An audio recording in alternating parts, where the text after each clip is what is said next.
Next event ప్రకాశం district Khammam అనే area near by మ్యాచర్ల దగ్గర ఉంటుంది. అయితే రిసెప్షను అక్కడ బ్రైడ్ది.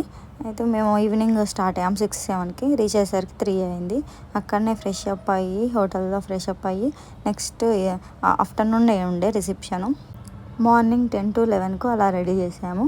అయిపోయేసరికి 1 or 2 అయిపోయింది. మళ్ళీ ఈవినింగ్ వరకు బస్సులు ఉండవు అన్నారు. ఈవినింగ్ వరకు అంటే మళ్ళీ నైట్ వెళ్ళేసరికి లేట్ అయిపోతుంది అని సర్లే డైరెక్ట్ ఎందుకు వేరే వేరే ఊరు వెళ్ళిపోవచ్చు కదా, నియర్ బై ఊరు బస్సులు అలా వెళ్ళొచ్చు కదా అనుకున్నాము. నియర్ బై అక్కడ మార్కాపూరు ఒక 2 బస్సులు 3 బస్సులు అలా మారాము. నెక్స్ట్ అక్కడి నుంచి మాచర్ల వరకు వెళ్ళాము. మాచర్ల నుంచి డైరెక్ట్ హైదరాబాద్కి ఉంటాయి అన్నారు. అందుకని ఈ 2కి స్టార్ట్ అవుతే మనం వెళ్ళేసరికి మాచర్లకి 6 అయిపోయింది. అక్కడి నుంచి హైదరాబాద్ బస్సులు ఉన్నాయి. దారిలో వస్తుంటే మాకు సడన్గా నాగార్జునసాగర్ డ్యామ్ కనిపించింది. అసలు ఐడియానే లేదు మేము ఇక్కడ నుంచి వస్తాము అని. ఎందుకంటే మాకు కూడా ఈ ఏరియా తెలియనిది. నాగార్జునసాగర్ వెళ్తే బాగుండు, అక్కడ గేట్లు కూడా వర్షాలు వస్తున్నాయి కదా, గేట్లు అన్నీ ఎత్తారంట అని అనుకున్నాము.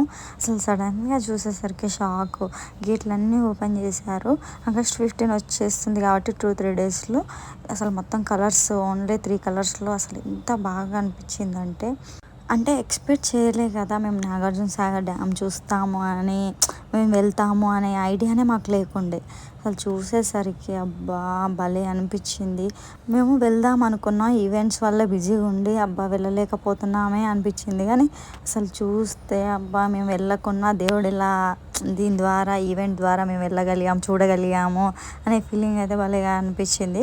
గేట్లన్నీ అన్నీ ఓపెన్ చేశారండి. మాకు అంత దూరం నుంచి చూస్తుంటేనే ఎంత బాగా అనిపించిందో. ఎవరైనా వెళ్ళి చూడాలనుకుంటే ఈ టైం బెస్ట్. Thank you.